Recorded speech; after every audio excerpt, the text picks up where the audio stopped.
Saudamos você com a graça e a paz do Senhor Jesus Cristo. Que Deus abençoe a tua vida e hoje Ele possa ensinar você, fazer você compreender melhor a sua palavra, os seus ensinos e assim firmar os teus pés no caminho que leva à vida eterna. O tema da mensagem de hoje, eu posso dizer que para muitas pessoas ele não é compreendido de nenhuma forma. Para outras ele é mal compreendido e para outras ele é bastante controverso. Mas, à luz da palavra de Deus, ele é extremamente claro e não precisa de muitos versículos para ser esclarecido, desde que a pessoa tenha a mente aberta e desejo de aprender a verdade como ela é em Cristo Jesus. Mas é um tema que tem um impacto muito grande nas nossas vidas. Ele não é só um tema de discussão teológica. Eu não quero aqui trazer filosofia para vocês, porque na verdade a teologia nada mais é do que uma filosofia disfarçada. A gente pode tratar disso mais à frente, tá? Mas é um tema que se bem entendido, pode trazer a você uma nova experiência cristã. E é justamente aí que nós queremos chegar. Ok, qual é o tema? O tema é o perfeccionismo, a verdade versus o falso rótulo, esse colocado pelo diabo. A verdade versus o falso rótulo. O que eu quero dizer com falso rótulo? Pense você numa vasilha de mel. Só que na etiqueta da vasilha tem um rótulo ali. A etiqueta da vasilha chama-se rótulo, na verdade.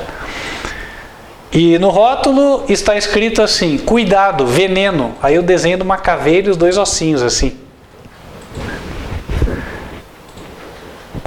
Que contraste, né?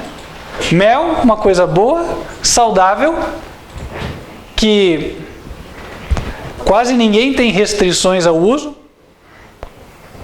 mas de repente com um rótulo que assusta as pessoas e acaba afastando muitos da bênção.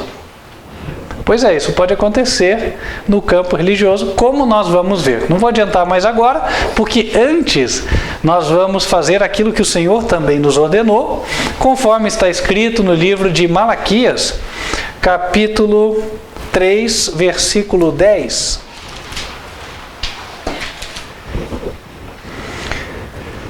O Senhor diz: trazei todos os dízimos à casa do tesouro, para que haja mantimento na minha casa, e depois fazei prova de mim, diz o Senhor dos Exércitos, se eu não vos abrir as janelas do céu, e não derramar sobre vós uma bênção tal, que dela vos advenha a maior abastança. E por causa de vós repreenderei o devorador, para que não vos consuma o fruto da terra, e a vide no campo não vos será estéril, diz o Senhor dos Exércitos. E todas as nações vos chamarão bem-aventurados, porque vós sereis uma terra deleitosa, diz o Senhor dos Exércitos. Uma grande bênção foi prometida por Deus àqueles que forem fiéis em reconhecê-lo como soberano das suas vidas, como dono de tudo e como aquele a quem nós devemos tudo que nós temos. Deus, o que Ele pede é a dízima. Dízima significa 10ª parte da nossa renda, no caso, daquilo que nós recebemos. Se é o trabalhador assalariado, do seu salário. Se é o empresário, do seu lucro. E assim por diante. Se é o profissional liberal, dos seus ganhos. Obviamente, retiradas ali as despesas operacionais, são as despesas do trabalho, exemplo, gasolina, enfim. Estou colocando isso como ensino, porque Deus espera que todos nós obedeçamos. Eu até aqui tenho procurado obedecer e quero seguir fazendo. Aproveito para dizer para você que não vivo dos dízimos e ofertas, então não sou eu quem vai receber o teu dinheiro e pôr no bolso. Aqui o que o ministério faz é encaminhar os dízimos e ofertas para o avanço da obra evangelística. Nós tivemos o encaminhamento do obreiro para Madagascar, comentamos isso há 2 semanas atrás, e isso só foi possível devido a essa administração que se faz. Existe também quem viva só do Evangelho, não é o meu caso, mas há quem vive pregando como pastor, trabalhando, fazendo a obra do Senhor. Além disso, temos também materiais evangelísticos, a exemplo desses folhetos, vou apresentar 2 hoje. Um que mostra a besta do Apocalipse e ensina essa verdade, da qual muitos têm medo, mas não precisariam ter. E outro aqui tratando da mensagem de saúde, não só a saúde física, mas também a saúde espiritual. Esses 2 são apenas 2 exemplos dos vários títulos que temos disponíveis, e você pode solicitar, não tem custo, para que você faça o teu trabalho evangelístico. Graças a Deus, esta semana tivemos várias solicitações. Semana passada estive lá em Minas Gerais, e lá podemos deixar também para que os folhetos fossem distribuídos, há pessoas trabalhando, e em todos os lugares Deus está despertando interessados. Se você é um deles, entre em contato, solicite o material, você vai pagar só o frete, e aí faz o teu trabalho evangelístico. Além deles, nós temos também os materiais para discipulado, que são conjuntos de estudos, são bloquinhos de estudos, no formato de perguntas e respostas. E também estamos em plena construção da igreja sede do ministério, cita a Rua Frei Lívio Paniza, número 530, bairro Campo Comprido, Curitiba, Paraná. Nós vamos colocar para você algumas fotos, já estamos na 6ª etapa da construção, finalizamos a 5ª etapa, iniciamos a 6ª, que é a estruturação da laje do piso onde ficará a nave principal da igreja. O que vocês vão ver agora são as paredes do piso inferior, porque como o terreno estava em desnível, então foi necessário fazer um piso no nível mais baixo, em seguida erguer os pilares e fazer as paredes para daí colocar a laje principal.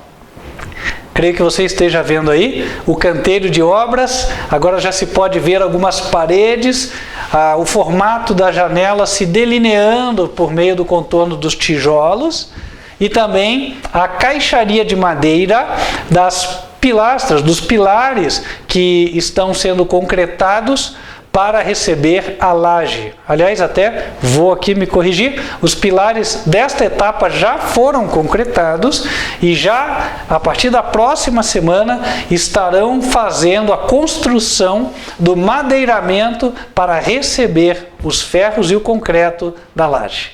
Então, graças a Deus, a obra segue de vento em popa, por assim dizer, com a graça do Senhor.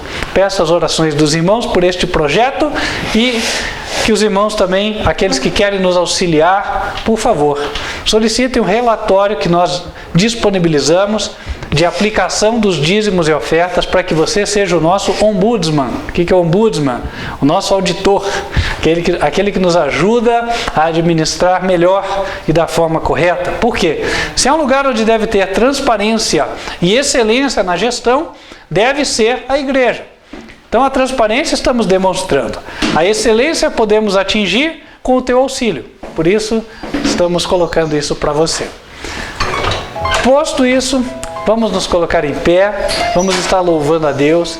E aqueles que se prepararam vão poder devolver os seus dízimos e ofertas. Lembrando a você que nos assiste, você pode também encaminhar suas contribuições através de um depósito, mas nós divulgamos a conta corrente para aqueles que entram em contato por WhatsApp. Tome nota do número 41 DDD.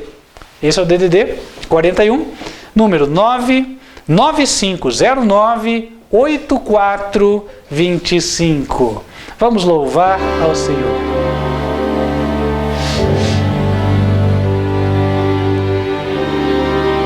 Meu melhor momento foi quando com Cristo tive um encontro que jamais esquecerei da vida cansado no mundo perdido. Então a sua doce voz eu escutei,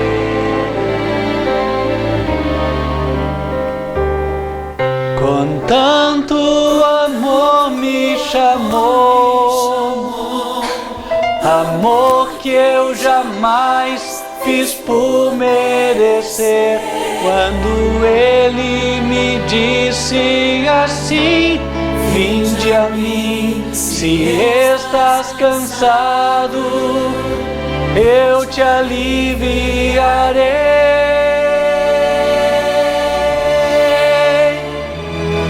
Com tanto amor me atraiu, com tanto amor que eu não resisti, chorando minha vida a ele entreguei. Meu melhor momento foi quando o encontrei. Meu melhor momento. Vamos nos colocar de joelhos e falar com Deus.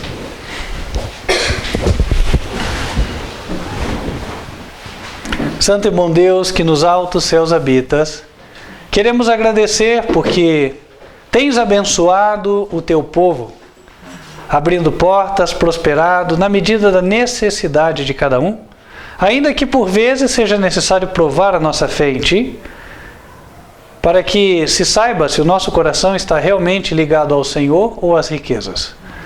Pedimos a Deus que o Senhor possa continuar enviando as Tuas bênçãos ao Teu povo, para que ele, abastecido, possa também demonstrar a Tua generosidade para com os pobres e também, principalmente, para com a Tua obra. Assim, Senhor, que mediante sábia administração, possa este ministério levar o Evangelho a toda a nação, tribo, língua e povo. E o Senhor possa com alegria olhar para uma igreja pura na terra, que realmente cumpre o Teu propósito. Para isso, Senhor, conserva-nos no Teu caminho e faze-nos fiéis. Pedimos ao Senhor que esteja conosco e com aqueles que nos assistem de perto e de longe, que todos recebam a bênção do Teu Espírito Santo, habilitando a todos a compreenderem este tema tão importante, dentre as muitas verdades que o Senhor entregou a nós por meio da Santa Escritura, a Tua Palavra. Pedimos que o Senhor venha abrir o nosso entendimento, fazer-nos compreender, fazer-nos entender como aplicar a Tua Palavra em nossas vidas e assim renovar a nossa vida espiritual. Pedimos estas bênçãos em nome de Cristo Jesus. Amém. Amém.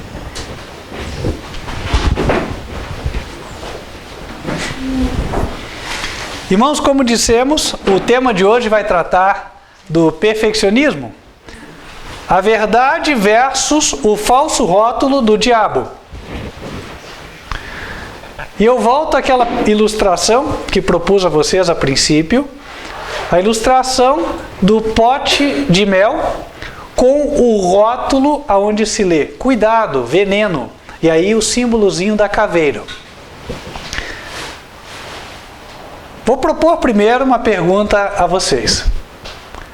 Se vocês vissem esse pote de mel no supermercado, com esse rótulo, tivessem lido o rótulo, embora o vasilhame fosse transparente, você visse pela cor que é mel, e você pudesse abrir a tampa e cheirar, e aquilo teria cheiro de mel. Pergunto a vocês, vocês comprariam? Quem compraria? Não vi ninguém se habilitar a dizer, eu compraria. E por que não comprariam? Tradição, veneno. Ah, porque eu já li o aviso que é veneno. Ah, interessante. Mas o cheiro é de mel. A cor é de mel. Você conhece mel? Conhece ou não conhece? E no meu exemplo aqui proposto, não há nada de mal no conteúdo daquele pote. O mel não está envenenado. Mas o rótulo te impede de provar o mel. Não é que o rótulo te impede, não tem um cadeado ali para impedir você de abrir a vasilha. O que acontece é que você ficou mentalmente bloqueado. Você não quis nem provar o conteúdo que estava lá dentro, com medo da mensagem que estava no rótulo. Não é assim? E isso é o que acontece muitas vezes em relação a diversas verdades que o Senhor tem, que estão claramente reveladas na palavra de Deus. Porém, elas são falsamente rotuladas, em geral, pelos líderes da igreja, pelos professores de teologia, e assim vai. E aí o que acontece? Os membros de boa parte das igrejas nem desejam, na verdade eles têm até medo de avaliar tais doutrinas que foram rotuladas. E com isso perde-se muito. No exemplo que eu propus, o que é que você ia perder? O mel, né? Tem mel. Agora, suponham que, ainda usando aquele exemplo, alguém se arriscasse a provar. E viesse falando, ô gente, é o seguinte, ó, isso aqui é mel, é normal. O rótulo é que é falso. Quem que acreditaria na pessoa? Talvez alguém perguntasse, quanto tempo faz que você provou esse mel? Só para ver se não aconteceu nada com ele. Né? Vai que ele provou e daqui um dia ele vai morrer.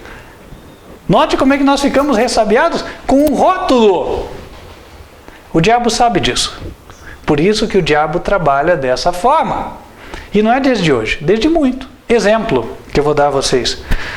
A gente ouve na história a época das cruzadas, né? O que eram as cruzadas? As guerras do Papa contra os muçulmanos pelo domínio de Jerusalém. Agora, como é que o Papa conseguia convencer os cavaleiros a viajarem tanto por terras tão inóspitas, em locais onde muitas vezes mal havia estradas, onde eles tinham que passar por lugares perigosíssimos, enfrentar uma viagem marítima também muito perigosa, para que enfim chegassem até Jerusalém e ainda fossem enfrentar a guerra. Tudo isso em nome da religião. Como é que o Papa ia conseguir motivar aquelas pessoas a empreenderem essa jornada que poderia custar a sua própria vida? Conta a história que determinado Papa tinha o dom da oratória, uma pessoa muito eloquente. E aí o que ele fazia?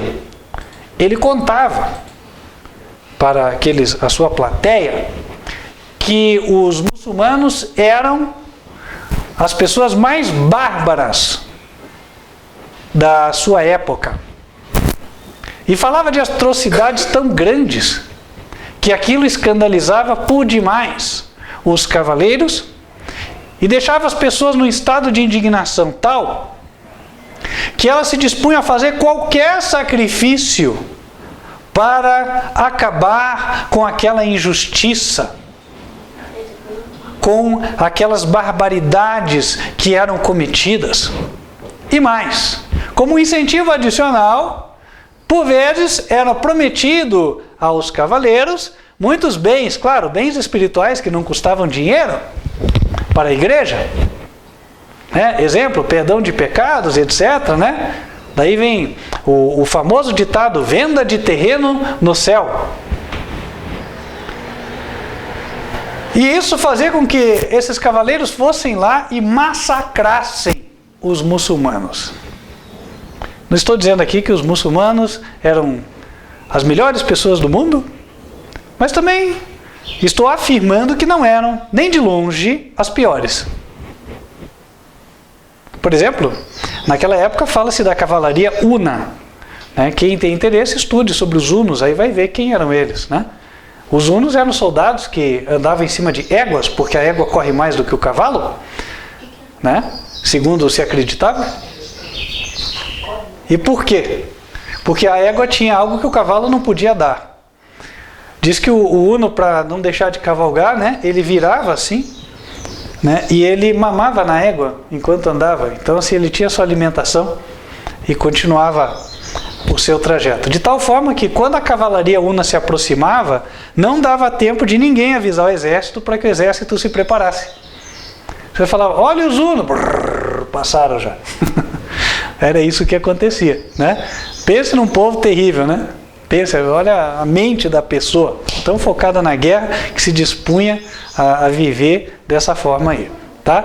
Então, se você comparasse os hunos com os muçulmanos, talvez você entendesse que os muçulmanos não eram tão ruins assim.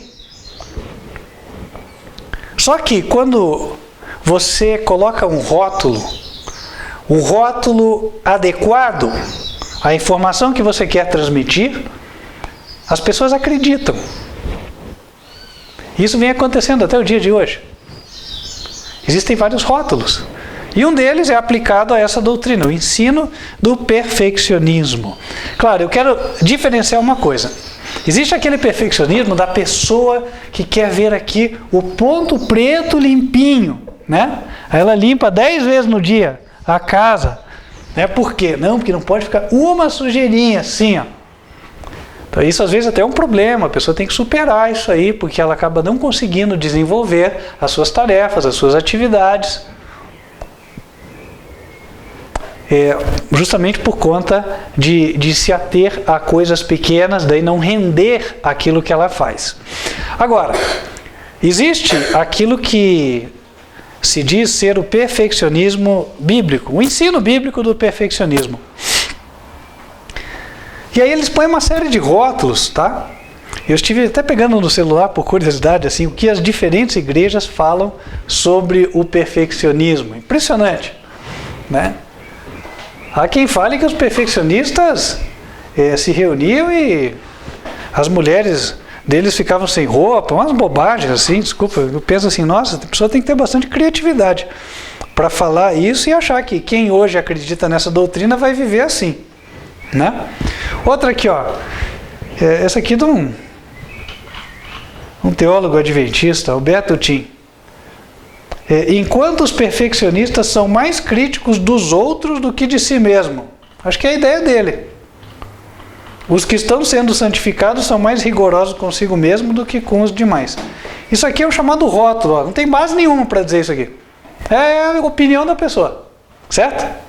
Tem outra aqui de um pastor batista também, que a gente vê. O título é assim: A Heresia do Perfeccionismo. PIB Goiânia, tá aqui. Aí ele coloca aqui, né, o seguinte: há um tipo de elitismo no perfeccionismo, a sensação de que aqueles que alcançaram a perfeição de algum modo maior do que outros cristãos. Aí tem diz aqui, presunção e orgulho tem uma maneira de se infiltrar. E o perigo do perfeccionismo é que ele distorce seriamente a mente humana. Mais uma vez o que eu estou vendo é o seguinte: muito palavreado de homem, pouca Bíblia, né? Verso bíblico explicando mesmo e tal, nada, né? Tem vários outros aqui. E às vezes a pessoa, ela tenta dar um crédito ao que ela escreveu, apondo ao seu texto um título, mestrado, doutorado e tal. Mas uma coisa que o público não sabe, e até eu vou dizer agora, e vou dizer com propriedade, porque assim,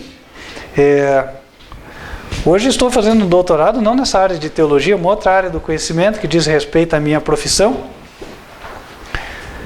E uma coisa já é corrente, e quem está nesse métier sabe, eu só vou transmitir para você algo que já se sabe. Só que possivelmente você, que nunca esteve lá naquele ambiente, não aprendeu. Ou ainda não ouviu, tá? Por exemplo, se você tem uma tese de mestrado ou tese de doutorado relativa a um ensaio aqui, uma proposta de um novo circuito eletrônico, por exemplo, um ensaio da área tecnológica, um desenvolvimento de um produto e tal. Quando você fala para a pessoa, olha, está aqui na tese, a pessoa desenvolveu, ou está aqui no artigo científico, é normal você ter como resposta o seguinte, tem que ver se é assim mesmo como está escrito, porque tem muita coisa que está escrito que você vai fazer na prática, nada disso acontece. Interessante, né? Então assim, eles mesmos sabem que tem falha, tem fraude, né, nessas coisas que se escreve. Outra, citação de autor. Tem politicagem para citar o autor. Né? Por exemplo, hoje eles estão medindo lá por uma série de HQ. Né? Então, HQ é o seguinte, eu escrevi um artigo. Quantas vezes o meu artigo foi citado? Quanto mais vezes o meu artigo for citado, mais fácil é eu ser chamado para ser professor, exemplo, né? Ou para, eventualmente, conseguir alguma benesse dentro desse meio acadêmico ou mesmo para ser reconhecido. E aí o que se faz? É normal e é comum você propor para uma pessoa que você está orientando, né, o teu discípulo, que na verdade é um mestrando ou é um doutorando, você propor para ele o seguinte, olha, cita esse artigo, que é o teu.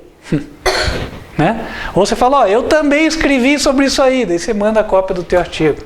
Ou quando você é revisor de uma revista, chega um artigo novo, você fala, você esqueceu no artigo importante sobre esse assunto, que é bem o teu. Né? Então assim, faz-se uma série de politicagens. Outro dia mesmo, eu fui entregar um artigo meu, né? Aí recebi como resposta isso, você deixou de citar um artigo importante do tema e tal. Eu falei, interessante, será que é do grupo? Né? Então assim, sabendo de todas essas coisas, ainda vou dizer mais, furo nas pesquisas. Existe. Né? Não há professor que pegue todas as teses que passam para ele avaliar, para avaliar uma banca, por exemplo, de mestrado, de doutorado, não há ninguém que pegue todas aquelas referências e vá visitar cada uma e ler. Não há. Então assim, pode passar furo? Pode e passa. Né? Passa vários. Então assim, que ninguém presuma que quando alguém fala, isso é tese de doutorado, isso aqui é a pura verdade. Presumir isso aí, gente, né, é atribuir perfeição a algo que sabe-se, que é defeituoso. O homem está sujeito a falhas, por mais que ele seja bem intencionado. Segundo lugar, mesmo que ele tenha tomado todo o cuidado, ele pode ter puxado uma referência que puxou uma outra, né, de forma errada. Eu lembro, uma professora minha até disse, nossa, eu já vi um monte de gente falando que eu escrevi o que eu não escrevi, a partir do meu artigo. Então assim, agora aplique tudo isso no estudo da Bíblia, porque é o que se faz, né? Então existe a teologia que te leva para o mestrado e para o doutorado. O que isso te dá? Um título, te dá respeito, veneração por parte das pessoas. Só que na prática, as pessoas não sabem que isso aí é uma estrutura que nem o osso com osteoporose. Sabe o que é o osso com osteoporose? Né? É o osso fraco, que pode se quebrar rapidinho. Entenderam? É uma coisa sem fundamento sólido mesmo. No tocante à religião em matéria de fé, o que tem solidez é a Escritura Sagrada, tá aqui. Por quê? Porque Deus disse que é assim. E nós acreditamos, portanto, que é assim porque somos filhos dele. Ele coloca na nossa mente, no nosso coração, a fé nisso.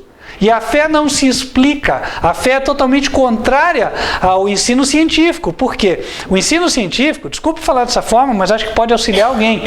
O ensino científico parte de uma premissa. O que é premissa? O que eu digo antes? Eu começo pensando assim, daí eu entro nesse campo aqui, nessa sala. Né?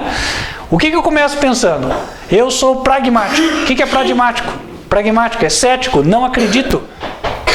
Então eu já começo não acreditando. Então o ensino científico é contrário à fé. Não é como você, portanto, querer unir os dois. Eu quero agora fazer mestrado em teologia para explicar a fé. Esqueça! É querer misturar barro e ferro. Não dá. Bom, uma vez explicado isso, vamos para a Bíblia, que é o que interessa. Né? Vamos para aquilo que realmente deve originar a nossa fé. Abra lá em Romanos, capítulo 10, verso 17. Para nós, primeiro, colocarmos fazemos um divisor de águas aqui, tá? Romanos 10, verso 17. De sorte que a fé é pelo ouvir, e o ouvir pela palavra de Deus. A fé é pelo ouvir, e ouvir pela palavra de Deus. Da onde que vem a fé? Da palavra do Senhor, não é da filosofia. Não adianta eu ficar filosofando, que é o que se faz nessas teses, né? Ah, fulano de tal escreveu que a fé é assim. Ciclano escreveu que a fé é assado. O outro escreveu. Não interessa. O que é que vai me dar fé? Eu leio a Bíblia, apresenta a Bíblia logo, meu amigo. Chega de filosofia. Queremos Bíblia, palavra. Mas o diabo engana as pessoas com filosofia e milagres. A religião pagã, tudo que ela tem para oferecer é isso. Filosofia e o sobrenatural. É onde as pessoas vão atrás, né?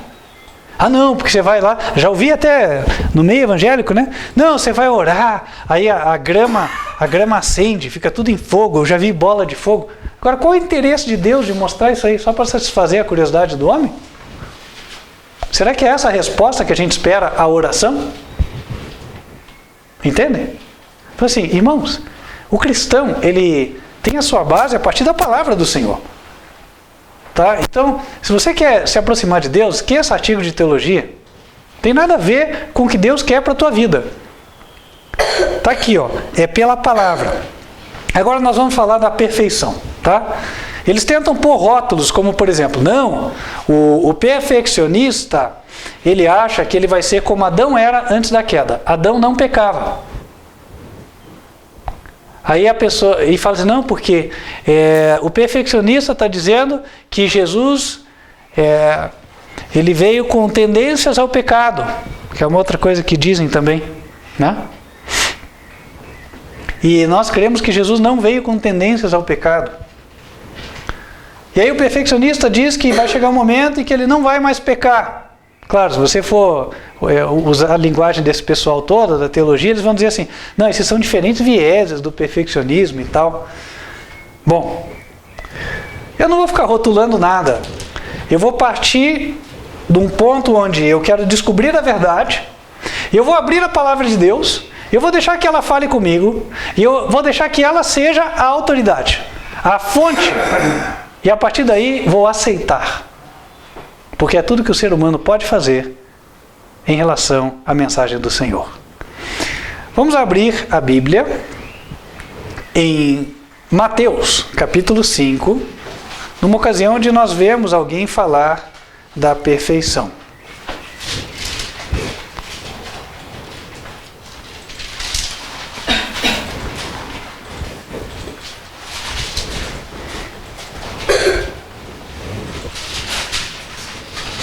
Mateus capítulo 5, versículo 43. Ouvistes o que foi dito: amarás o teu próximo e aborrecerás o teu inimigo.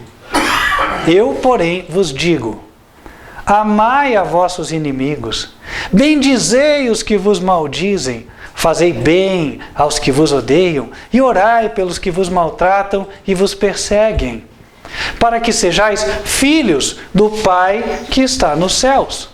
Porque faz que o seu sol se levante sobre maus e bons, e a chuva desça sobre justos e injustos. Pois, se amardes os que vos amam, que galardão tereis?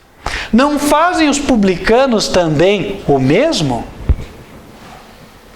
E se saudardes unicamente os vossos irmãos, que fazeis demais? Não fazem os publicanos também assim? Sede vós, pois, perfeitos, como é perfeito o vosso Pai que está nos céus. Ora, irmãos, o que você entende de uma leitura simples da Bíblia aqui? Ele está fazendo um contraste, né? Um contraste entre o que nós, seres humanos, comumente fazemos e aquilo que o Senhor gostaria que fizéssemos. Humanamente, aí fora, o mundão diz o seguinte: ame os teus amigos, odeie os teus inimigos. Não é assim? Aborreça os teus inimigos. Jesus falou: eu, porém, vos digo. E se ele disse é porque ele quer que nós sejamos assim. Amai a vossos inimigos, bendizei os que vos maldizem, Fazei bem aos que vos odeiam e orai pelos que vos maltratam e vos perseguem. E aí no 48 ele acrescenta: sede vós perfeitos, como é perfeito o vosso Pai que estás nos céus. Qual é a conclusão? Ora, ser perfeito é assim: amar os inimigos, bendizer os que vos maldizem, orar pelos que vos maltratam e vos perseguem. A pergunta fica: nós conseguimos? Não. Sozinhos conseguimos? Não. Então precisamos do poder de Deus, da ajuda, do auxílio do Senhor, para que nós sejamos capazes de fazer isso. Agora ele diz que nós devemos ser perfeitos como Deus é perfeito. Aí tenta se aplicar tanta coisa, né? Dizer assim, não, é porque ninguém vai ser perfeito como Deus é perfeito. Aí fica querendo dizer como se nós fôssemos, do ponto de vista espiritual, aquela pessoa que fica procurando pontinho aqui. Não, agora eu estou vendo que está limpo, sou igual a Deus. Bom, mas a minha visão não alcança o nível atômico, né? Com certeza, se alguém tivesse uma visão melhor do que a minha e enxergasse partículas menores, ele ia achar que precisava limpar de novo, né? O que Deus requer de nós? Jesus chegou a dizer para os fariseus assim, ó, vocês coam um mosquito e engolem um camelo. Não é verdade? Ou seja, fica se atendo a picuinha, mas o básico não se faz. Qual que é o básico? Ame os inimigos. Vocês querem me matar. Jesus estava dizendo para eles, né? Vocês querem me matar? Aí vocês querem discutir teologia como? Né? Que nem, por exemplo, né? Vou falar dos adventistas aqui. Né? Eles têm uma revista lá que eles escrevem que a minha mãe é feiticeira. Não põe feiticeira, o adjetivo.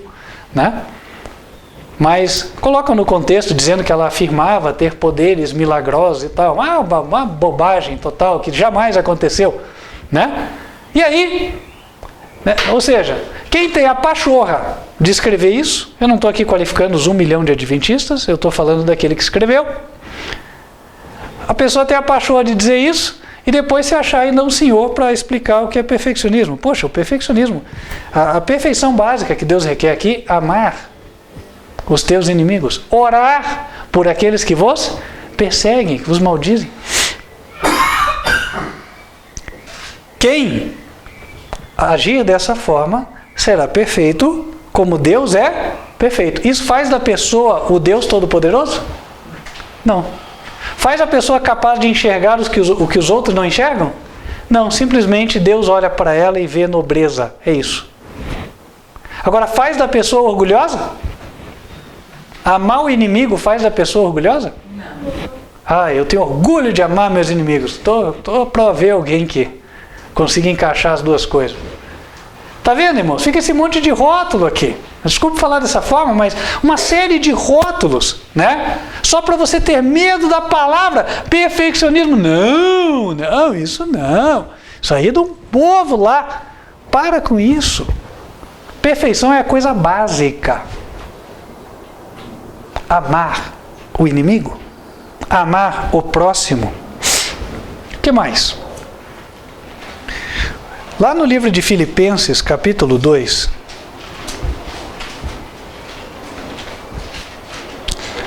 o apóstolo Paulo também fala da experiência cristã.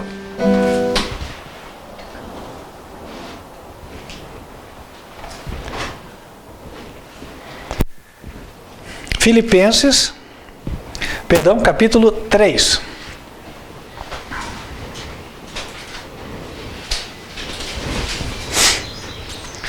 No versículo 12, o apóstolo Paulo fala de si mesmo. Vamos ver o que ele diz. Não que já a tenha alcançado, ou que seja perfeito, mas prossigo para alcançar aquilo para o que fui também alcançado por Cristo Jesus. Irmãos, quanto a mim, não julgo que o haja alcançado. Mas uma coisa faço, e é que, esquecendo-me das coisas que atrás ficam, e avançando para as que estão diante de mim, prossigo para o alvo, pelo prêmio da soberana vocação de Deus em Cristo Jesus. 15. Pelo que todos quantos já somos perfeitos, sintamos isto mesmo. E se sentis alguma coisa de outra maneira, também Deus vô-lo revelará. Aí você fala, ué, mas que estranho. Primeiro no verso 12, ele fala que não tem alcançado, que não quer dizer que é perfeito, mas depois no verso 15 ele fala, nós já somos perfeitos, e aí?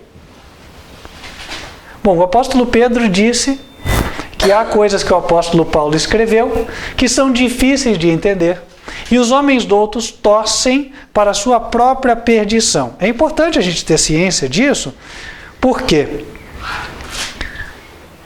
Para a gente não cair na malha, na rede de pesca da teologia. Ok? Marquem aqui, a gente vai voltar, e abram lá em 2 Pedro, capítulo 3, nós vamos ler o que eu acabei de citar.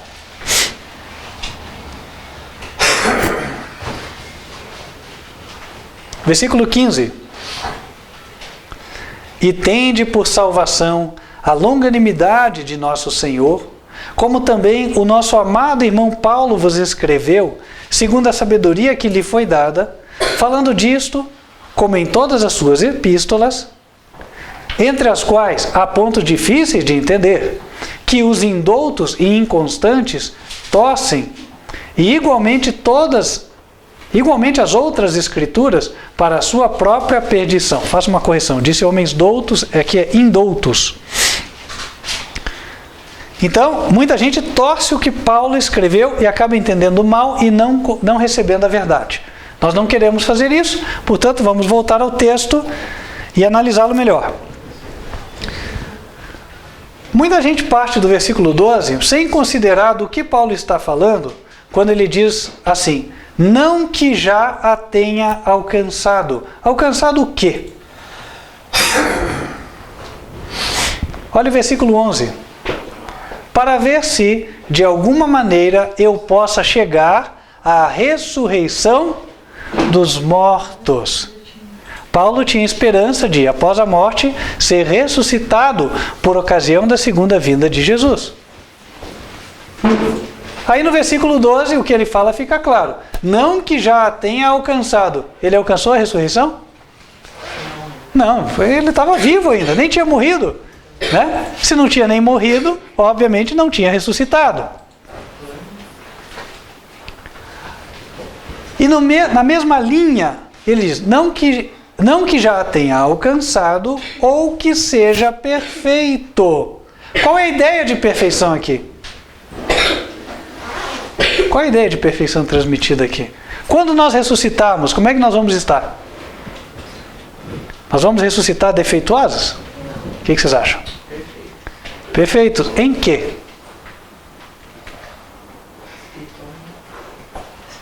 Alguém diz espiritualmente? Eu vou começar com o mais fácil. Né? Quem morreu deformado de câncer, como é que vai ressuscitar? Com o corpo perfeito, não é assim? Ok, então, quanto ao corpo, fácil, ninguém tem dúvidas, ninguém vai questionar isso aí, certo? Então, quando ele fala, não alcancei a perfeição, isso era visível. Mas se eu olhasse para Paulo naquela época, Paulo já devia ser um ancião, possivelmente com velhice precoce, devido às suas muitas labutas por Cristo. Agora ele diz aqui, não que a tenha alcançado ou que seja perfeito, mas prossigo para alcançar aquilo para o que fui também preso por Cristo Jesus. Quando nós ressuscitarmos, irmãos, vamos pensar aqui no ladrão da cruz. O ladrão da cruz, aquele que morreu, né, naquele dia, era um ladrão. Então o que ele construiu na sua vida de hábitos? Eram bons hábitos ou eram maus hábitos? Maus hábitos, certo? Aí aquele ladrão vai ressuscitar. Ele vai ter coisas a aprender ou não? Já está perfeito, não tem mais nada para aprender. Hã? Irmãos, alguém acha que Deus, por um passe de mágica, assim, vai ressuscitar a pessoa já sabendo de tudo, né? Ela com um caráter perfeito, igual de Jesus já, assim, na plenitude, no tamanho do de Jesus? Não. É? Irmãos, nem os anjos Deus fez assim. A Bíblia diz que Deus encontra defeito até nos anjos. Abram lá em Jó, capítulo 4.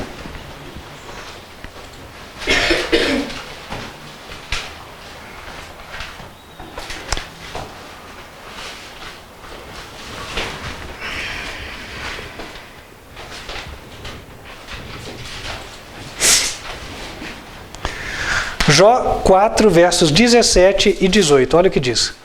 Seria porventura o homem mais justo do que Deus?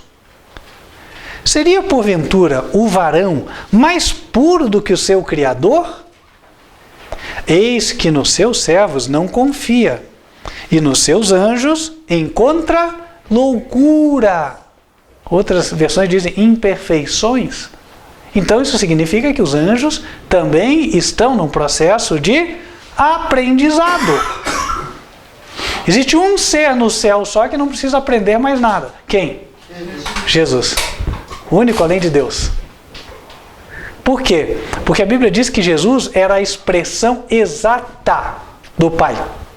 O caráter dele era perfeito e igual ao do Pai. Estava na mesma altura.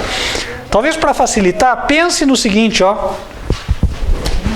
A altura de caráter. A altura que eu posso comparar à nobreza para facilitar de caráter.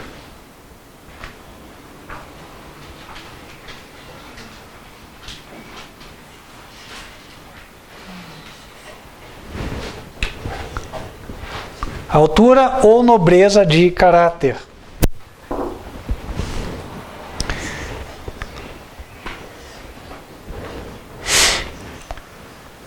E o apóstolo Paulo, ele se refere a isso. Em várias vezes que ele fala. Ainda em Filipenses capítulo 2, capítulo 3, né? Vamos voltar para lá, por favor? No versículo 12, ele está dizendo, não que já a tenha alcançado, já vimos, não ressuscitou ainda, ou que seja perfeito, mas prossigo para alcançar aquilo para o que fui também preso, ou alcançado, por Cristo Jesus. Irmãos, quanto a mim, não julgo que o haja alcançado, mas uma coisa faço, e é que, esquecendo-me das coisas que atrás ficam e avançando para as que estão diante de mim, prossigo para o alvo, pelo prêmio da soberana vocação de Deus em Cristo Jesus. Quando ele fala assim, ó, eu tenho um alvo, uma meta. Então, uma meta de crescimento, certo? É o que está aqui traduzido no texto. Paulo não queria continuar no patamar onde ele estava, ele queria crescer. E ele queria crescer para quê? Aqui ele diz, pelo prêmio da soberana vocação de Deus. O que é isso? Vocação é chamado. Deus nos chamou para alguma coisa. Deus chamou você, Deus chamou a mim. E ele chamou com um chamado, aqui diz soberano. Soberano dá uma ideia do quê? Soberano, ele está por cima dos demais, né? Eu digo que um rei é um soberano, certo? Por quê? Porque ele está acima dos seus súditos, ele governa os seus súditos. Então, soberano traduz a ideia de algo sublime, o mais alto. Então isso é um alvo mesmo, porque se eu estou subindo uma montanha, o meu alvo é chegar no topo, certo? E ele falou que ele tem um alvo. Em outra epístola, ele deixa bem claro qual é esse alvo, qual é esse soberano chamado que Deus fez a ele e a todos nós. Vamos abrir lá no livro de Efésios. Olha o que está diante de nós. Efésios, capítulo 4, versículos 11 até 13.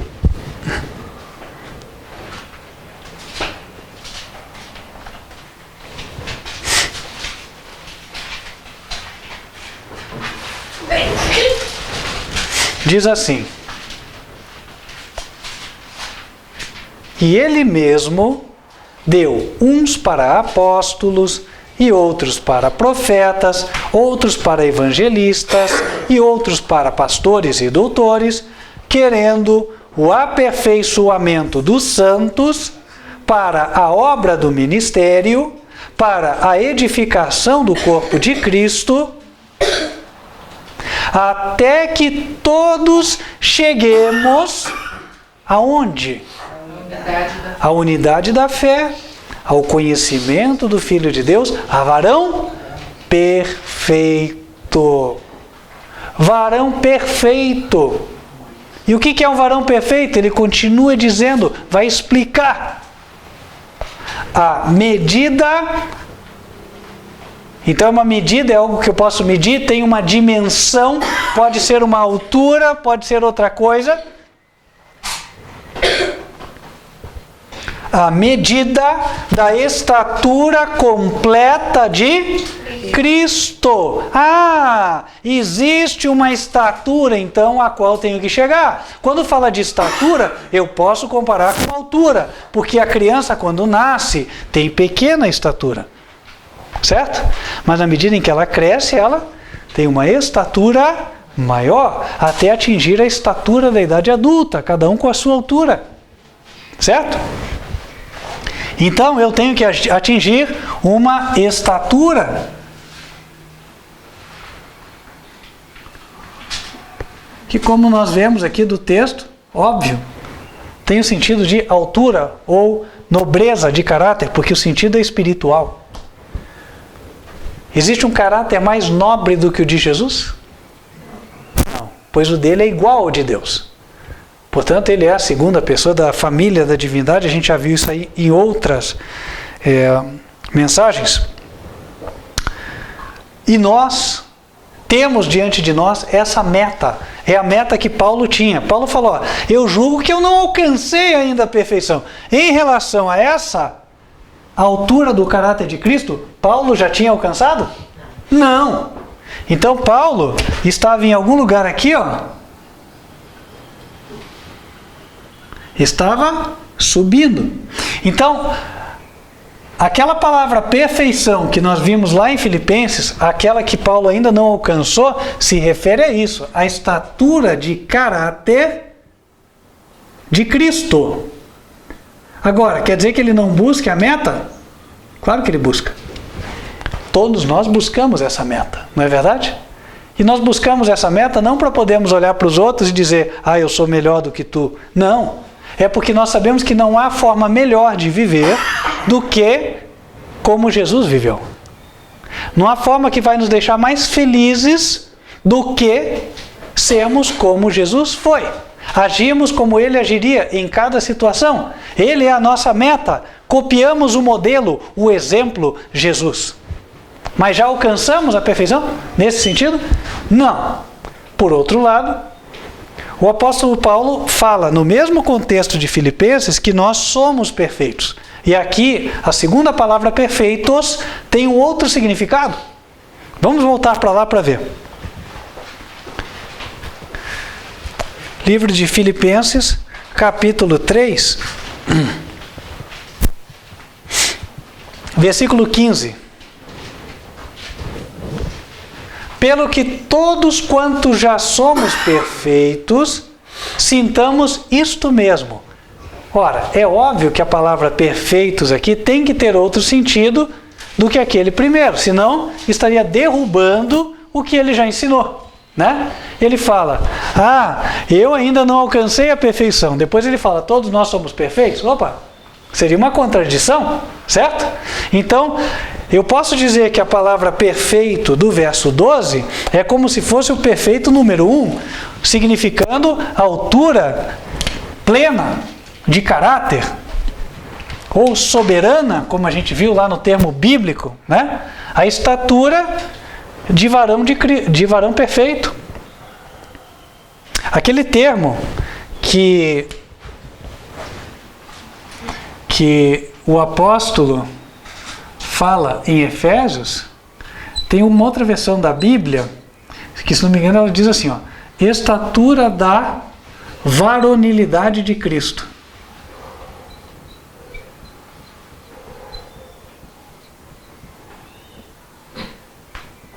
Em outras palavras, sabe o que é isso? Você ter o caráter de Cristo com 30 anos de idade, quando ele estava na terra. Porque na Bíblia, para referir-se ao homem feito, a Bíblia usava a palavra varão, daí vem varonilidade. O varão, até hoje tem gente que fala assim, né? Ô varão, paz seja contigo. Em algumas igrejas evangélicas isso é costume, é corrente. Mas varão, naquela época, né, o varão feito era a pessoa na idade dos 30 anos. Então, você tem aqui a estatura da varonilidade de Cristo, o caráter de Cristo, quando ele estava pronto. E o apóstolo Paulo estava crescendo, buscando chegar a atingir esta altura de caráter. Mas ao mesmo tempo ele diz que, embora estivesse nesse patamar aqui, ele disse que ele era perfeito. Então, vamos entender isso aqui?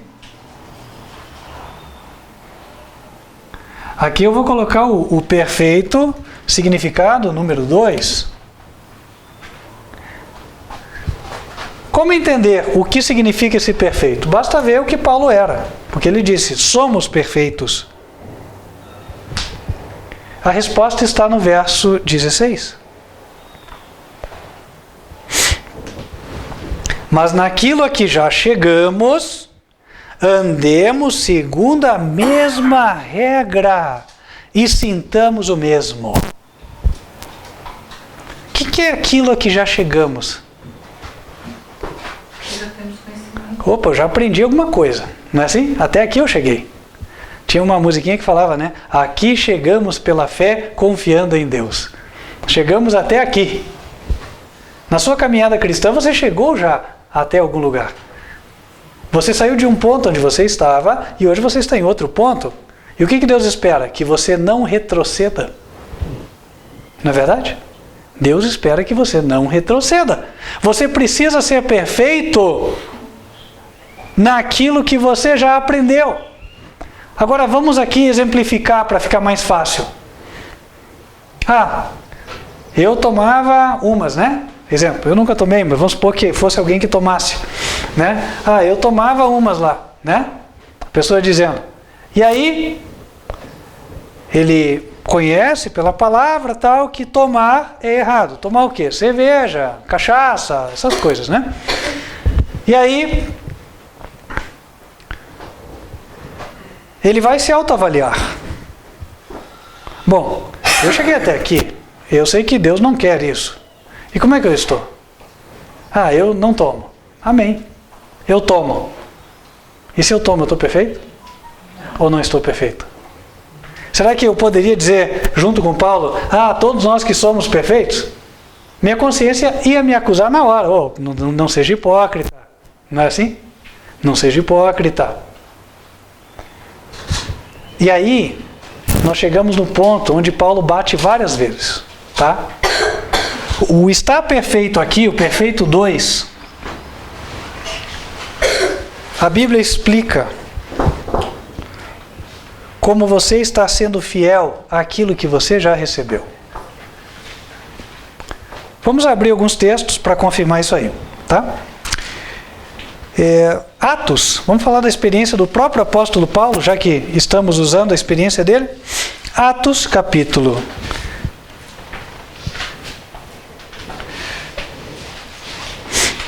23, versículo 1.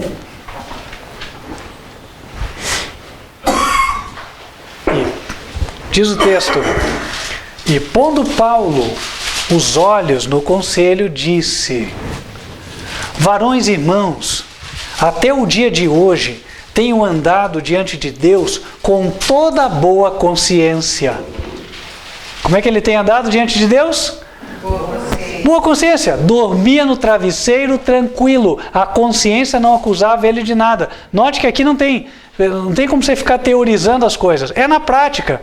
Você, quando coloca a tua cabeça no travesseiro, a tua consciência te condena ou não? Se ela te condena, você não está vivendo a experiência que Paulo teve. Por outro lado, se ela não te condena, você está vivendo a mesma experiência que Paulo teve. E quando Paulo diz, nós que somos perfeitos, isso também se aplica a você. Na prática, simples assim. Irmãos, é complicado isso aí? Ou é simples? É simples. Quem não sabe se está de consciência tranquila ou não está? Quantas pessoas você pode cruzar com elas na rua e ter a certeza de que a tua consciência está realmente tranquila? É uma outra forma de você avaliar, né? Não, aqui minha consciência está tranquila, mas se o fulano passar ali na minha frente, aí...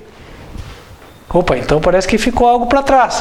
Diz a Bíblia, confessai as vossas faltas uns aos outros, para que sejais sarados, diz Tiago capítulo 5. Continuando aqui, no exemplo de Paulo, capítulo 24 de Atos, versículo 16. Ele disse assim, e por isso procuro sempre ter uma consciência sem ofensa, tanto para com Deus como para com os homens. É o que acabamos de citar. Então a consciência nossa deve ser sem ofensa para com Deus, mas também para com os homens. Tem muita gente que fala, não, eu tenho problema com fulano, mas Deus conhece o meu coração. Ele conhece e vê que tem uma falta em relação ao teu próximo, que precisa ser ajustada, né? Corrigida. Então, consciência sem ofensa, tanto para com Deus, como para com os homens. E mais, o apóstolo Paulo chega a ser dogmático. O que é dogmático? Ele é categórico. Ele vai dizer, a boa consciência é algo essencial. Não exatamente com estas palavras, mas vai nos dar a entender isso em 1 Timóteo, capítulo 1, versículo 19. Desde o 18 até 20, tá? Olha o que ele diz. Este mandamento te dou, meu filho Timóteo, que, segundo as profecias que houve acerca de ti, milites por elas boa milícia, conservando a fé e a boa consciência, rejeitando a qual alguns fizeram? O que fizeram? Naufrágio na fé. O que é alguém que naufragou na fé? Voltou para o mundão, está entre os ímpios, está fora do plano de Deus, não está mais no caminho. Uma pessoa que está indo em direção ao inferno. Aquele que rejeitou a boa consciência está indo para o inferno.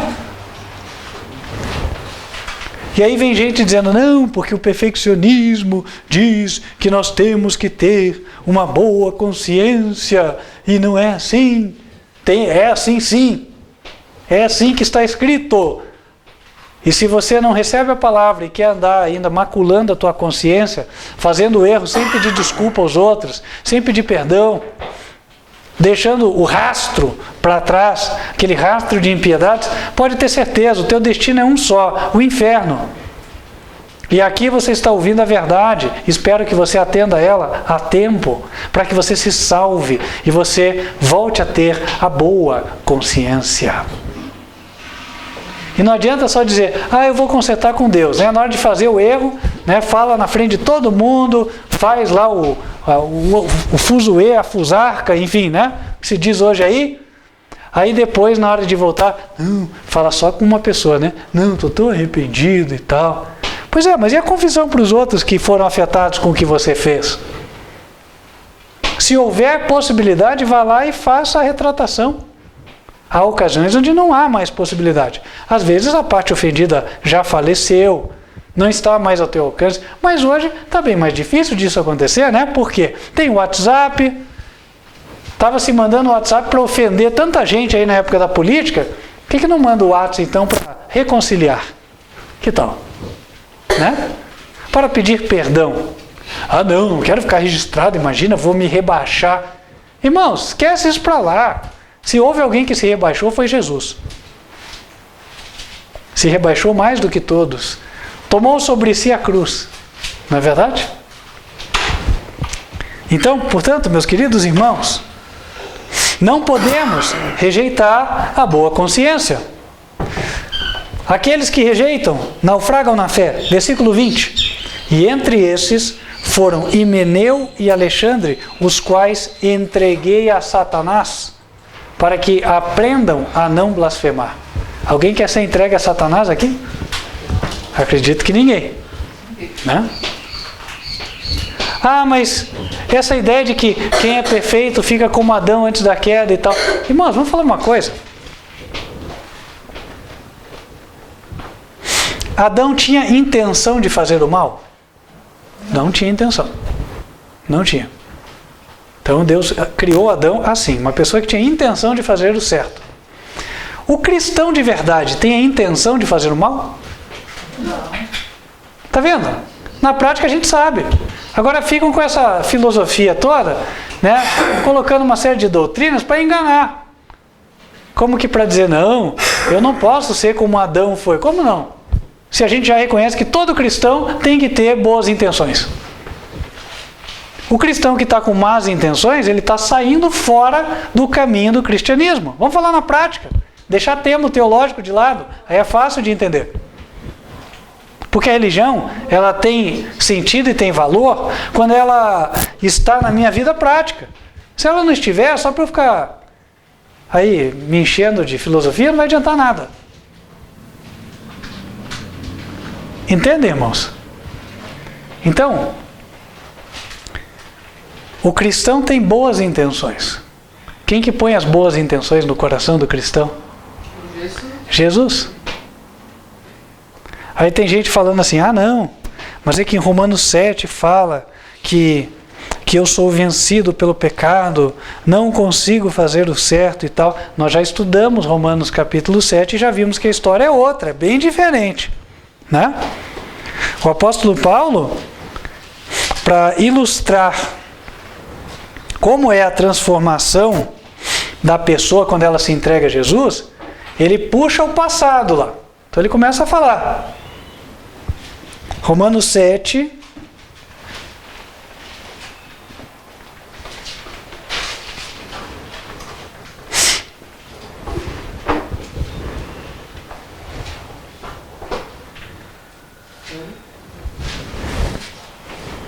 Versículo 9. Aqui está a chave. Disse, eu, em algum tempo, vivia sem lei. Ora, quando é que era isso, irmãos? Quando ele era o Saulo, que perseguia os cristãos, que matava, que consentia na morte de Estevão, né? Porque diz que quando for apedrejar o mártir Estevão, Saulo segurou as vestes dos judeus para eles ficarem mais à vontade, assim, jogar umas pedras maiores, né? Então era isso. Então Paulo consentia na morte do mártir Estevão. Mais tarde ele confessa isso, está registrado na Bíblia. Então aqui está claro, gente. Paulo mesmo disse, eu em algum tempo vivia sem lei. Então não tem como tentar distorcer o que ele falou. Falar, não, está falando do outro tempo e tal. Esqueça isso aí. Aí ele vai explicar, né?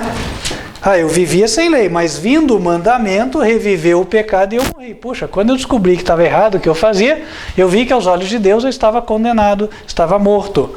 Aí ele vem descrevendo toda a luta interna que ele tem, né, querendo se entregar a Deus, mas ele olha que ele é fraco, que ele não consegue por ele mesmo vencer. E isso resume tudo que ele está escrevendo daqui até o verso 25. Até o verso 24, né? E aí no capítulo 8, verso 1, que nada mais é do que a continuação, ele diz assim, portanto, agora, nenhuma condenação há para os que estão em Cristo Jesus, que não andam segundo a carne, mas segundo o Espírito. Opa, houve uma mudança aqui. Eu andava de um jeito, agora eu ando de outro, isso está claro, né? Ele fala, eu andava segundo a carne, agora eu ando segundo o Espírito. Lá em Gálatas, ele chega a dizer que a carne e o espírito são opostos entre si. Um puxa para um lado e outro puxa para o outro. Abram lá em Gálatas, marquem aqui que a gente vai voltar.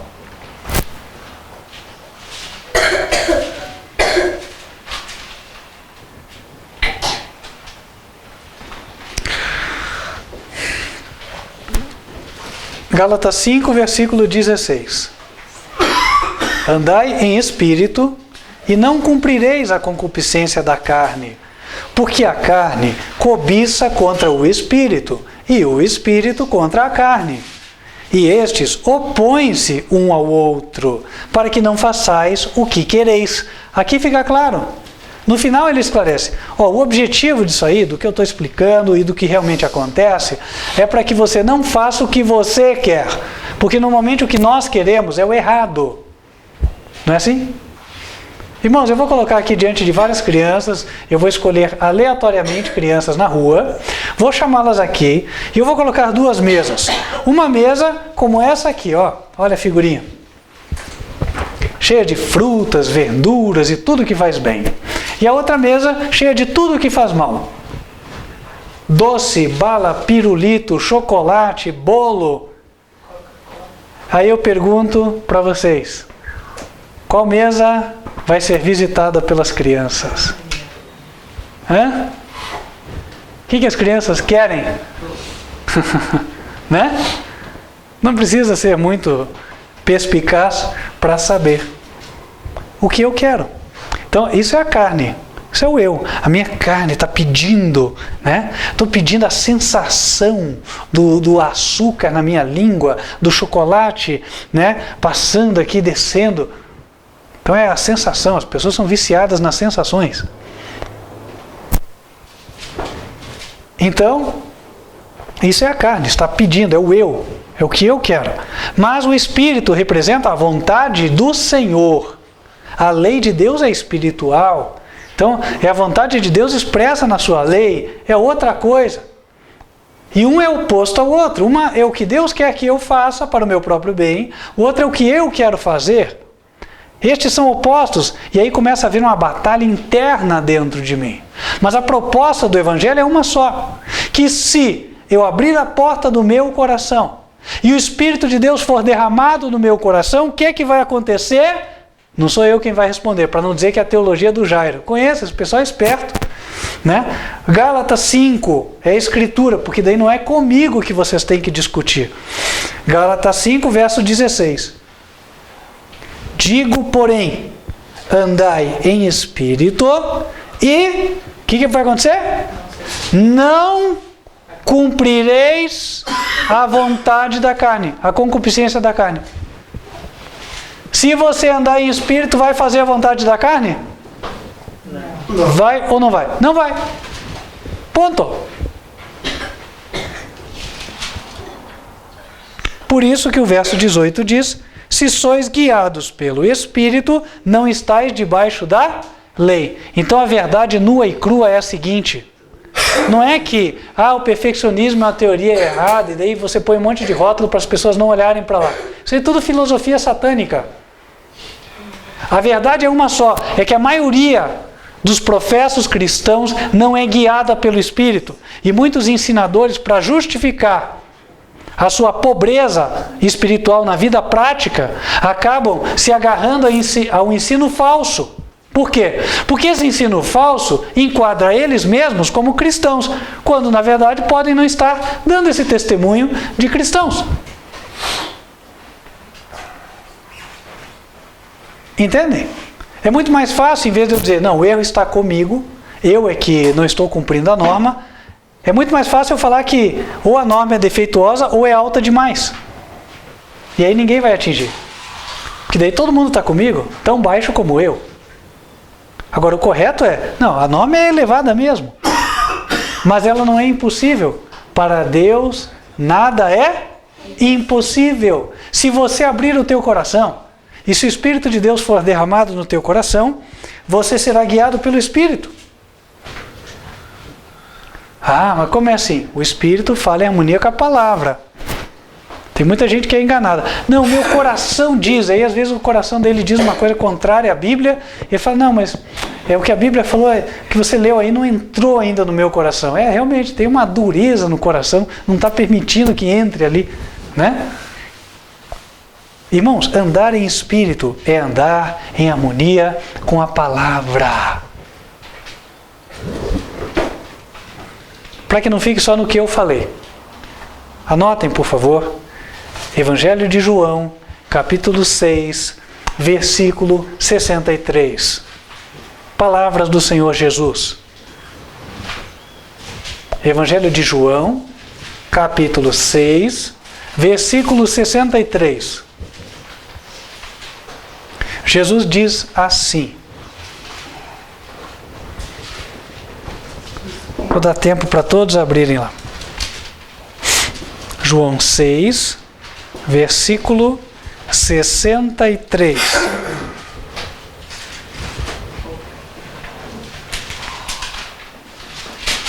O Espírito é o que vivifica, a carne para nada aproveita.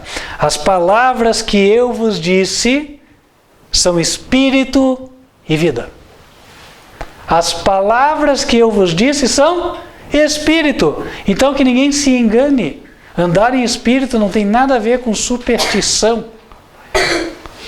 Andar em Espírito nada mais é do que se submeter à palavra do Senhor. Agora, existe uma diferença entre se submeter à palavra de Deus pela sua própria força, e aí sim é um erro, que subentende-se de alguns ensinos, até de Wesley. Eu não vou entrar no mérito se isso é certo ou errado, entender-se a partir dos ensinos de Wesley isso, mas que é um erro, eu digo, um erro do ponto de vista bíblico, você achar que ser guiado pelo Espírito é você mesmo, pela tua força, tentar obedecer a palavra de Deus. Ora, no livro de Gálatas, isso é amplamente discutido, sabe-se que não é possível. O apóstolo Paulo fala isso com todas as letras. Nós precisamos ser guiados pelo Espírito. A ideia de ser guiado, o que é ser guiado, irmãos?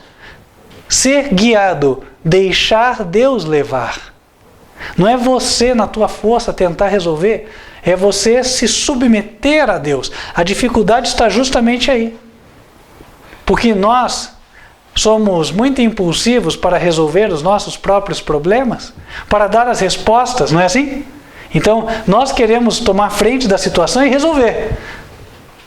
Mas quando Deus, Ele quer que nós esperemos, nós consultemos a Ele em oração, e na hora que recebamos a resposta, façamos exatamente o que Ele pediu, confiando no poder dEle. Opa, essa é uma experiência genuína.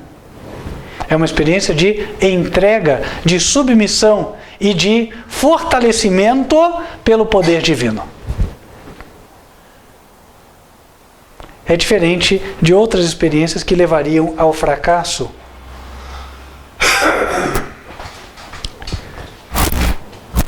Deixe-se ser guiado pelo Espírito. Voltando para Romanos capítulo 8. Versículo 2. Porque a lei do Espírito de vida em Cristo Jesus me livrou da lei do pecado. O que é o pecado, meus irmãos? Pecado é a transgressão da lei. 1 João capítulo 3, versículo 4. Está escrito lá. Pecado é a transgressão da lei. Então, quando o Espírito de Deus me guia, eu sou liberto do pecado. Eu sou liberto da transgressão da lei. Como que isso acontece? Pelo poder de Deus. Agora eu volto a pergunta para qualquer que tentar contradizer este ensino. Alguém duvida do poder de Deus? Será que o poder de Deus é insuficiente para me fazer deixar de pecar? Quer dizer, na hora de orar para Deus curar o canceroso, para Deus curar o aidético, curar o paralítico. Ah, não, Deus pode. Ah, Deus pode, Deus pode. Aí para fazer você parar de pecar. Ah, não, isso não. Só quando nós formos no céu, não vamos pecar. Não. Para aí, para com isso. Não é o mesmo Deus? Não foi Deus quem fez a mente e o coração do homem? Ou ele não pode curar o cérebro de ninguém? Claro que ele pode. Por isso, tem esperança para você. Não importa o que você fez ou onde você está. Não importa o tipo de vício que você possua. Você pode vencer. Pelo poder de Deus. Quanto tempo Deus precisa para curar você? Basta olhar. Quanto tempo ele demorou para fazer o paralítico andar? Será que foram muitos estágios evolutivos assim que aconteceu? Porque infelizmente, né? O catolicismo tenta unir a evolução com a criação. Mas não tem como. Criação, meus queridos, é um milagre. Deus faz e pronto. E a perfeição, como todas as outras coisas no plano espiritual, é fruto de um milagre. Um milagre que Deus opera nas nossas vidas.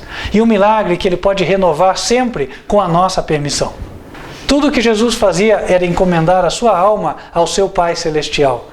E é exatamente o que nós podemos fazer. Portanto, nem entra em causa a questão se... Jesus tinha tendências ao pecado. Claro que ele não tinha tendências ao pecado, porque ele veio santo de lá para cá. Né? Existe uma diferença entre Jesus humano e nós? Claro que existe. Qual é? A seguinte. Quando Jesus veio do céu para a terra, aqui, ele veio como um ser que existia já. Agora, quando nós fomos gerados, nós não existíamos. Exemplo, alguém aqui que tenha, 30 anos. Isso quer dizer que na década de 60, essa pessoa não existia. Certo? Em lugar nenhum. Não assim com Jesus. Jesus existia nas cortes celestiais. O que aconteceu é que, de alguma forma que a gente não entende, ele foi colocado dentro do útero de Maria. Isso é um mistério, o mistério da encarnação. A Bíblia não explicou em todos os pormenores.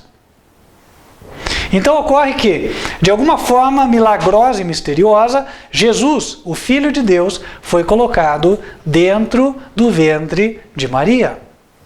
E aquele ente que foi colocado lá, meus queridos, foi um ente santo ou um ente moralmente defeituoso? Estou falando do ponto de vista moral. Que é o equivalente ao espiritual. Então, Jesus era santo, nasceu sem tendência. Lucas 1, versículo 35.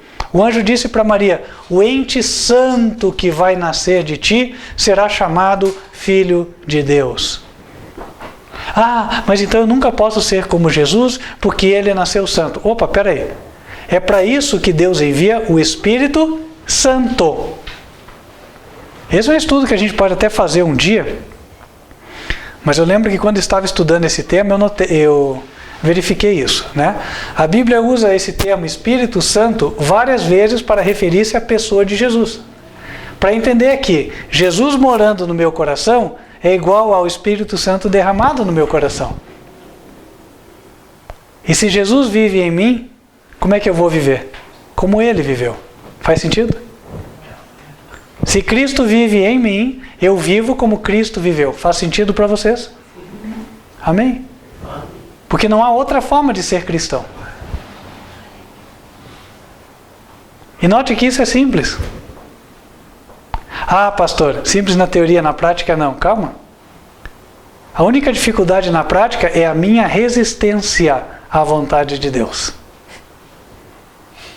Mas se eu deixar de resistir, o milagre vai acontecer. Não resista. Porque hoje o Senhor Jesus diz, conforme está escrito em Apocalipse 3, eis que eu estou à porta e bato. Se alguém abrir a porta, entrarei, cearei com ele e ele comigo. Isso quer dizer, eu estarei em íntima associação com esta pessoa, ensinando, guiando, e tudo vai dar certo. Essa pessoa andará nos meus caminhos, fazendo a minha vontade. Podemos ser perfeitos, portanto? Podemos. A única coisa que não se pode confundir é achar que perfeição ou perfeccionismo significa ser igual a essa perfeição número 1 aqui, de Filipenses 3, que é ser já uma pessoa com o caráter, com a mesma altura do caráter de Jesus. Esse é o nosso alvo pela eternidade. Nós queremos chegar lá. Agora, nós devemos ser perfeitos aqui. Perfeitos em tudo que nós conhecemos.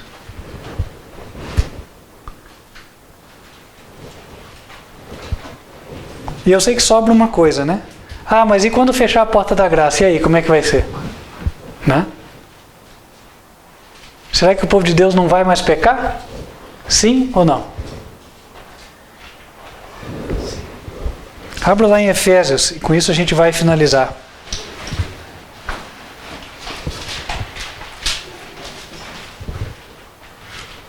Efésios, capítulo 5. Por que nós estamos explorando tanto o livro de Efésios? Porque neste livro, Paulo também apresenta o Evangelho. Há 3 livros dedicados especificamente à apresentação do Evangelho. Romanos, Gálatas e Efésios. Não quer dizer que os outros não falem nada do Evangelho, mas esses aqui, o tema central deles é o Evangelho. Efésios 5, versículos 25 em diante.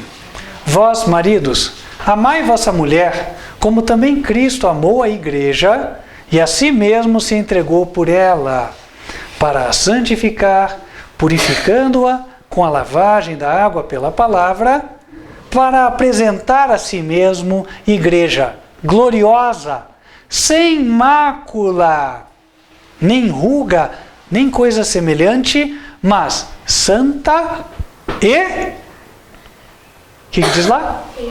Sem defeito. Sem defeito. Irrepreensível. Como é que você vai entender isso aí? Ah, será que eu posso entender que todos os membros da igreja não vão ter nenhuma ruga no rosto, nenhuma pintinha? É isso? Se fosse isso, então, em vez da gente ter igreja, devíamos ter uma clínica de estética, né? Tentar arrumar todos os membros da igreja. Mas não é assim. Quando ele fala, o sentido é claro, é espiritual. Sem mácula no caráter, sem ruga, sem um defeito no caráter, sem nenhuma deformidade. O caráter, para quem não sabe, ele é construído pelos hábitos. Ele é o resultado dos hábitos da pessoa. Então, o caráter, para ter uma ruga, quer dizer que essa pessoa ainda possui maus hábitos. Cultiva maus hábitos. Se ela cultivar um mau hábito que seja, o caráter dela vai ter uma ruga.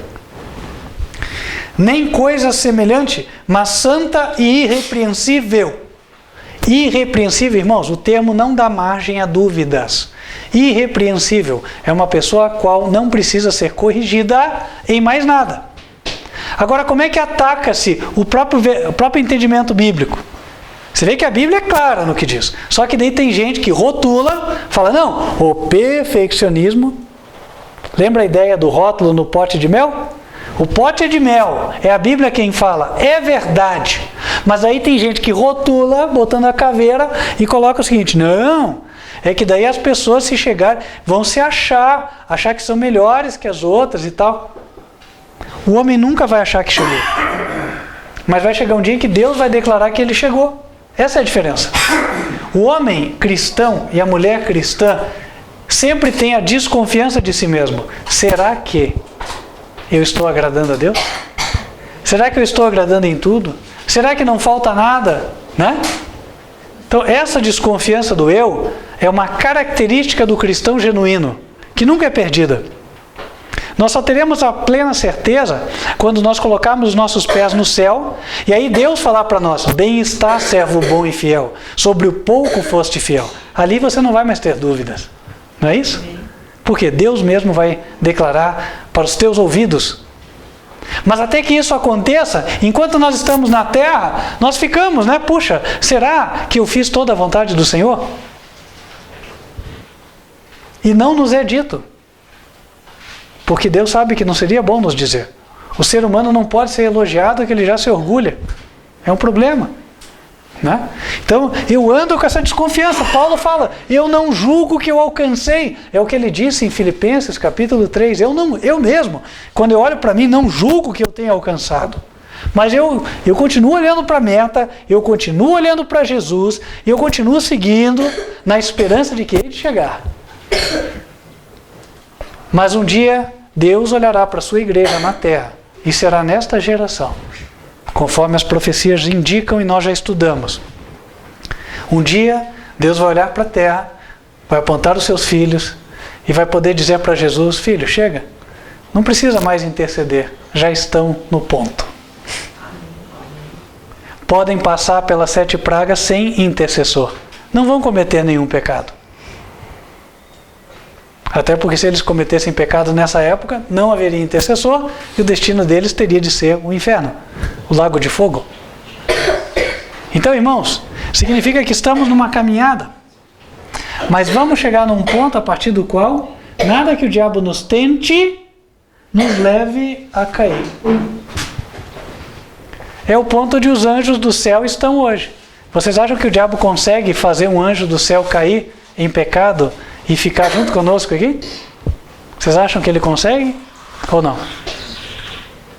Até hoje não se tem notícia de nenhum anjo de Deus que depois da rebelião do diabo, depois da expulsão de Satanás, tenha aceitado a proposta do diabo e tenha vindo aqui partilhar da sorte dos demônios. A Bíblia é absolutamente silenciosa quanto a isso. Né? Ou seja, não aconteceu. Nós vamos chegar a essa posição na qual os anjos estavam, ou estão hoje. Aí daí, quando chegarmos no céu, não tem mais nada para crescer? Claro que tem. Até os anjos têm. Não é verdade?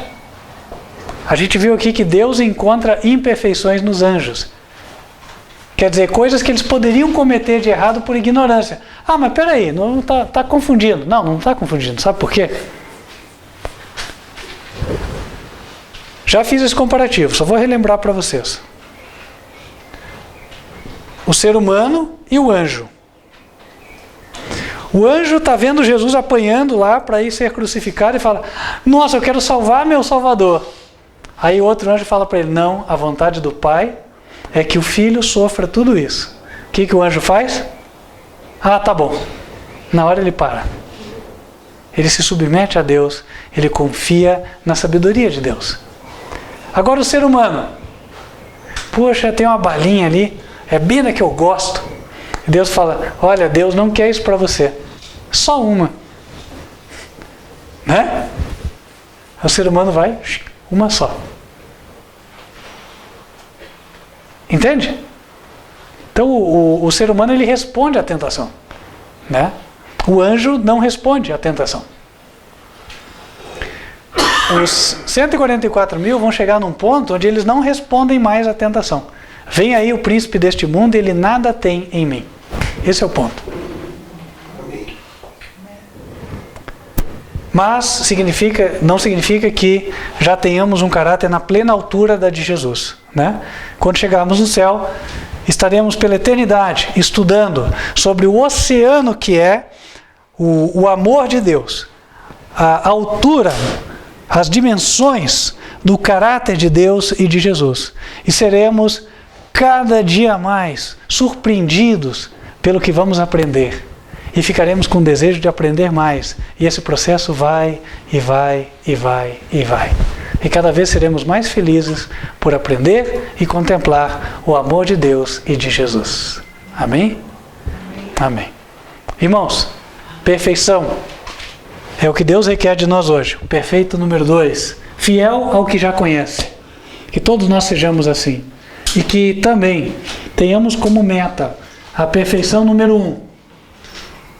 Embora saibamos que buscaremos alcançá-la lá na eternidade, mas estamos sempre olhando para ela, porque aqui, nessa segunda perfeição, nesse patamar, está o nosso exemplo, o nosso modelo, Cristo Jesus.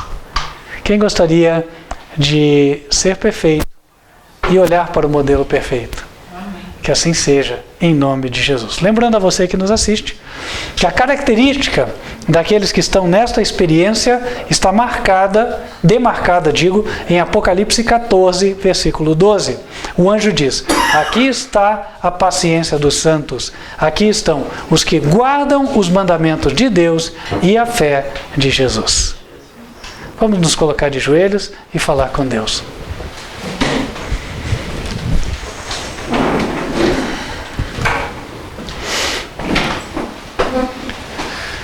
Senhor nosso Deus, que nos altos céus habitas, nós te agradecemos pelo infinito amor demonstrado na pessoa do teu Filho amado, Senhor Jesus, revelando a nós a nobreza do teu caráter, como também a nobreza do caráter do teu Filho. Pedimos ao Senhor que sempre estejamos olhando para Jesus, contemplando-o como nosso modelo, como nosso exemplo, tendo Ele, o agir dele, como a nossa meta, para que nós sejamos como Ele é. Pedimos a Deus que derrames o Teu Espírito sobre nós e faça-nos perfeitos hoje, naquilo que já temos aprendido. Que ninguém viole a sua consciência, mas que possamos a cada dia dormir descansados, na certeza de que temos cumprido a Tua vontade. Perdoa-nos os nossos pecados até aqui. E revela-nos as nossas faltas que ainda não são conhecidas, para que possamos andar em perfeita retidão diante de Ti. Pedimos estas bênçãos para a igreja aqui presente e para aquela que nos ouve de forma virtual, em nome de Cristo Jesus. Amém. Amém. Querido irmão e irmã, recomendo a você assistir novamente esta mensagem. Muitos conceitos foram tratados aqui. Acho pouco provável que apenas numa primeira vista consiga se absorver todos eles e separar bem o joio do trigo, a verdade do erro. Portanto, para o teu próprio bem, recomendo, assista uma segunda e, se necessário, uma terceira ou quarta vez. Nós vamos ficando por aqui. E eu quero estender o convite para você que está convencido de que a verdade é pregada por esta igreja, o Ministério Quarto Anjo, Advertência Final, e gostaria de tomar o passo do batismo, mas claro, preparando-se antes, estudando a Bíblia, conhecendo melhor a verdade. Portanto, te convido a entrar em contato pelo WhatsApp. Tome nota do número 41 99509 8425. Você nos assiste pelo canal YouTube, você que quer nos acompanhar. As transmissões ocorrem terças-feiras a partir de 8 da noite e sábados em 2 horários, 15 para as 10 da manhã, Escola Bíblica das Crianças, e 11 horas da manhã, Mensagem do Culto. O nosso canal é youtube.com/TV Advertência Final. Queria invocar a bênção do Senhor sobre você. Por essa razão te convido, se você assim o desejar, a fechar os olhos. Que o Senhor te abençoe e te guarde. Que o Senhor faça resplandecer o seu rosto sobre ti e de ti tenha misericórdia. Que o Senhor levante sobre ti o seu rosto e te dê a paz. Amém. Que Deus te abençoe e espero estarmos juntos nas próximas oportunidades. Até lá.